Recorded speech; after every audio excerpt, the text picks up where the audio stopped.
वज़ीर-ए-आज़म की ज़ेर-ए-सदारत national action plan apex committee का इजलास। बलोचिस्तान में दहशतगर्द तंजीमों के खिलाफ फौजी ऑपरेशन की मंजूरी।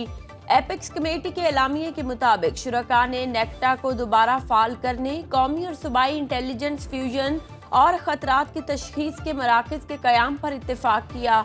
सूबाई एपेक्स कमेटियों की ज़ेर निगरानी ज़िलाई राबता कमेटियों के क़याम का फैसला।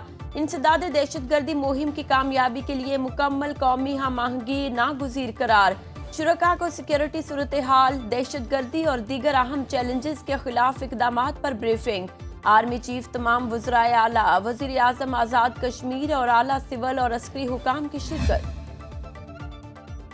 जो भी सिक्योरिटी में रुकावट बनेगा या हमें काम से रोकेगा, इससे नताइज भुगतना होंगे। Army chief general Syed Asim Munir का एपेक्स कमेटी से खिताब।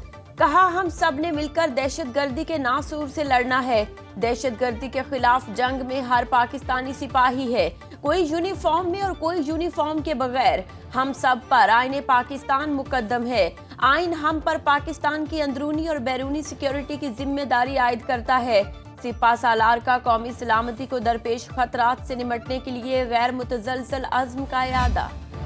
दहशतगर्दी उस वक्त मुल्क के लिए सबसे बड़ा चैलेंज है। मुआशी इस्तेहकाम, अमन और दहशतगर्दी के खात्मे से जुड़ा है।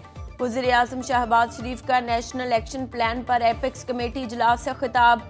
कहा, मुल्क को आगे लेकर जाना है तो दहशतगर्दी का खात्मा करना होगा। दहशतगर्दी से मुल्क की माइशत को 130 अरब डॉलर का नुकसान पहुंचा। मिलकर काम करेंगे तो दुनिया की कोई मैली आंख हमारी तरफ नहीं देख सकती। मुल्क से वाकई हमदर्दी है तो अशराफिया को कुर्बानी देना होगी। फैसला करना होगा, धरने और लॉन्ग मार्च करने हैं या तरक्की और खुशहाली के मीनार खड़े करने हैं। कर्जों से तभी जान छूटेगी जब खरबों रुपए की टैक्स चोरी रोककर मुल्क के खजाने को फायदा पहुंचाया जाएगा। वज़ीर आज़म शहबाज शरीफ कहते हैं, IMF प्रोग्राम के लिए सूबों ने विफाक की पूरी मदद की। आज पाकिस्तान स्टॉक मार्केट तारीख की बुलंद तरीन सतह पर है। महंगाई सिंगल डिजिट पर आ चुकी। शरह सूद 22% से कम होकर 15% पर आ गई। IT की बरामदात में रिकॉर्ड इजाफा हुआ। IMF का मौजूदा प्रोग्राम पाकिस्तान की तारीख का आखिरी प्रोग्राम होगा। वज़ीर आला खैबर पख्तूनख्वा अली अमीन गंडापुर के डयाला जेल में बानी PTI से मुलाकात।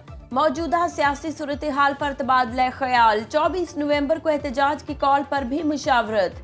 इंसदाद दहशतगर्दी अदालत लाहौर ने अली अमीन गंडापुर के नाकाबिले जमानत वारंट गिरफ्तारी जारी कर दिए।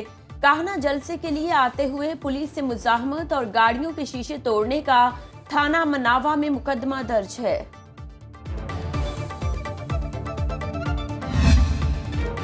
हुकूमत का तहरीक इंसाफ के एहतजाज से निमटने के लिए सख्त इक़दाम का फैसला। इस्लामाबाद में दफ़ा 144 के नफाज पर अमल दरामद यकीनी बनाया जाए। जुड़वा शहरों में सिक्योरिटी फोर्सेस की भारी नफरी तैनात करने का हुक्म।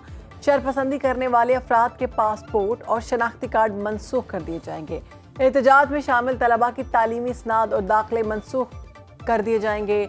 वजारत दाखिला ने अफगान मुहाजिर कैंपों की जियो फेंसिंग का अमल शुरू कर दिया।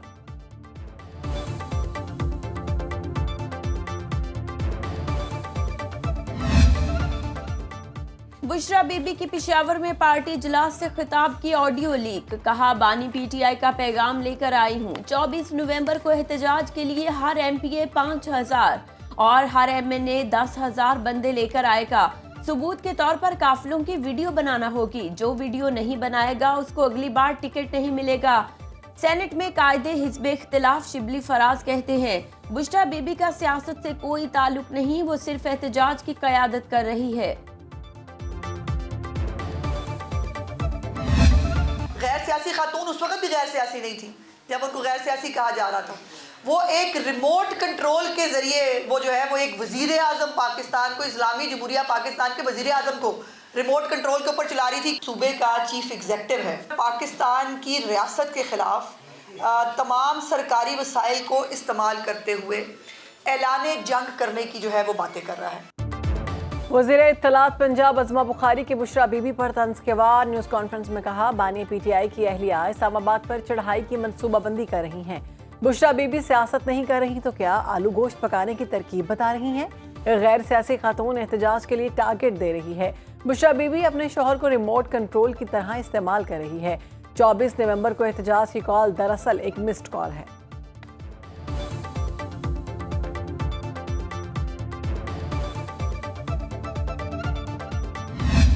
ये वही ग्रुप है पीटीआई का जिसका मकसद ये है कि पाकिस्तान में अनारकी फैलाई जाए। अभी आपकी इकॉनमी अल्हम्दुलिल्लाह वो चल पड़ी है, आपकी बिजनेस एक्टिविटी बढ़ रही है। इस स्टेट से कोई भी जीत नहीं सकता। अगर कोई ये समझता है कि मैं बंदूक के जोर पर और बदमाशी के जोर पर मैं स्टेट से अपनी बातें मनवाऊं, तो मैं समझता हूं कि ये चीज बेवकूफ़ी है। पीटीआई अनारकी फैलाना चाहती है। वज़ीर इत्तलात सिंध शर्जील मेमन की मीडिया से गुफ्तगू। बोले बुशरा बीबी ने 5-5 हजार आदमी लाने का हुक्म दिया है। सियासत में इस तरह की ब्लैकमेलिंग नहीं होनी चाहिए। खैबर पख्तूनख्वा के वसाइल सियासत के लिए इस्तेमाल किए जा रहे हैं। पीटीआई के कारकुनों को वर्गलाया जा रहा है। तशद्दुद करके कोई भी जीत नहीं सकता। बंदूक और बदमाशी के जोर पर स्टेट से बात नहीं मनवाई जा सकती।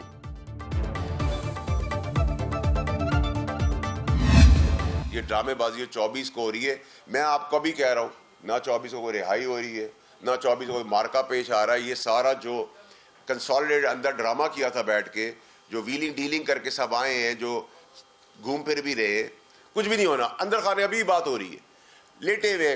गंडापुर किसका पैगाम लेके गया है? पूरी पीटीआई की आदत किधर है? अली अमीन गंडापुर किसका पैगाम लेकर अडयाला जेल गए? फैसल बावला ने सवाल उठा दिए। कहते हैं सारी ड्रामेबाजी बानी पीटीआई की रिहाई के लिए है। कई लोग बानी तहरीक इंसाफ के जेल में होने का फायदा उठा रहे हैं। पार्टी पर कब्जे की साजिश हो रही है। 24 नवंबर को बानी पीटीआई की रिहाई नहीं होगी। पार्टी के पास बानी को बचाने के लिए कुछ नहीं बचा।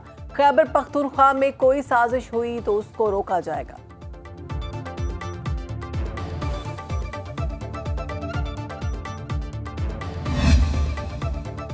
पेशावर हाई कोर्ट से बुशरा बीबी की हिफाजती जमानत में 3 हफ्ते की तौसील। चीफ जस्टिस इश्तियाक इब्राहिम और जस्टिस वकार अहमद पर मुश्तमिल बेंच ने हिफाजती जमानत और मुकदमात की तफसील का केस सुना। अदालत ने रिमार्क्स दिए, आइंदा समाअत पर दरखास्त गुजार पेश हूँ, इस्तिस्ना की दरखास्त मंजूर नहीं करेंगे।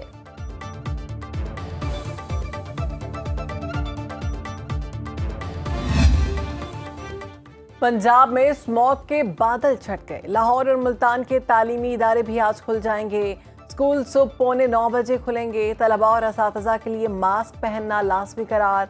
आउटडोर और गैर निसाबी सरगर्मियों पर पाबंदी बरकरार रहेगी। लाहौर में एयर क्वालिटी इंडेक्स 300, मुल्तान में 374 रिकॉर्ड।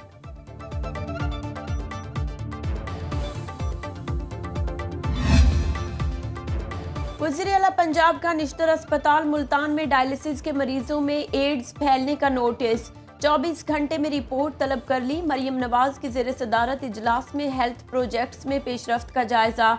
वज़ीर आला ने chief minister dialysis programme card शुरू करने की मंजूरी दे दी। गुर्दों के डायलिसिस के लिए 10 लाख रुपए तक दिए जाएंगे।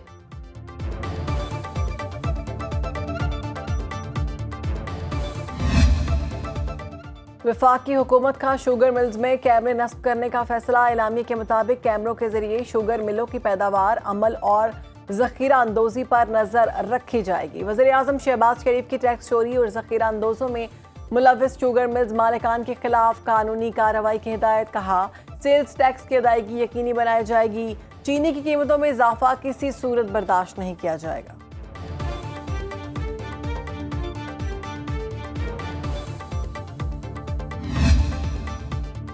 इक्तिसादी राबता कमेटी ने मौसम सरमा के बिजली पैकेज की मंजूरी दे दी। सारिफीन को इजाफी बिजली इस्तेमाल करने पर 26 रुपये 7 पैसे फी यूनिट का रियायती टैरिफ मिलेगा। इतलाक 1 दिसंबर से 28 फरवरी तक होगा। वज़ीर खजाना मोहम्मद औरंगजेब की ज़ेर सदारत ECC इजलास में पैकेज की मंजूरी दी गई।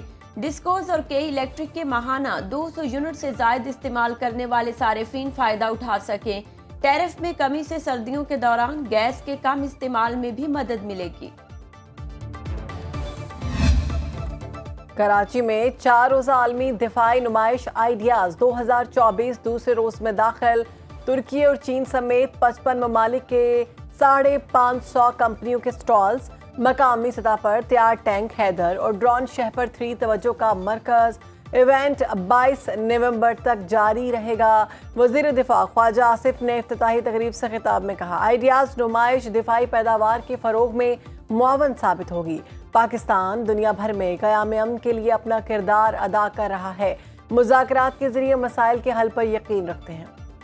Indeed, your presence here truly complements our resolve for fostering and promoting strategic relations with partners and friends while encouraging technological growth and knowledge sharing. दुनिया में तीसरी आलमी जंग छिड़ने का खदशा। यूक्रेन का रूस पर पहली बार दूर मार मिसाइलों से हमला। अमरीकी मिसाइलों से सरहदी इलाके बरियानस्क में असलहा डिपो को निशाना बनाया गया। अमरीकी सदर जो बाइडन ने 2 रोज कबल यूक्रेन को रूस के खिलाफ लॉन्ग रेंज मिसाइलों के इस्तेमाल की इजाजत दी। रूसी सदर व्लादिमीर पुतिन ने नई जोहरी डॉक्ट्राइन की मंजूरी दे दी। किसी भी मुल्क का रूस पर हमला इसकी हिमायती जोहरी ताकत का मुश्तरका हमला तस्वुर किया जाएगा। रूस जवाब में जोहरी हथियारों का इस्तेमाल कर सकता है।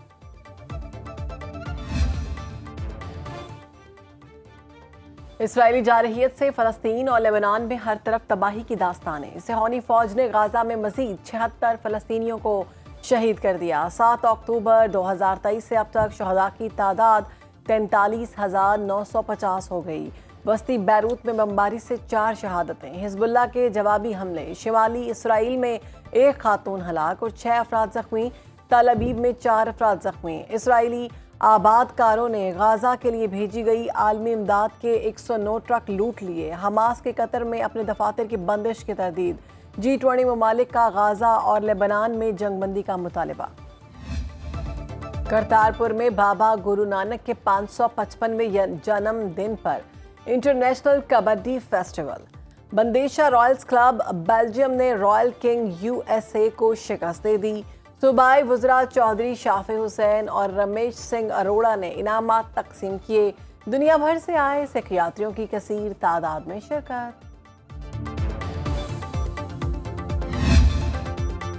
और लाहौर में आलमी पंजाबी कॉन्फ्रेंस में सकाफती रंगों की बहार।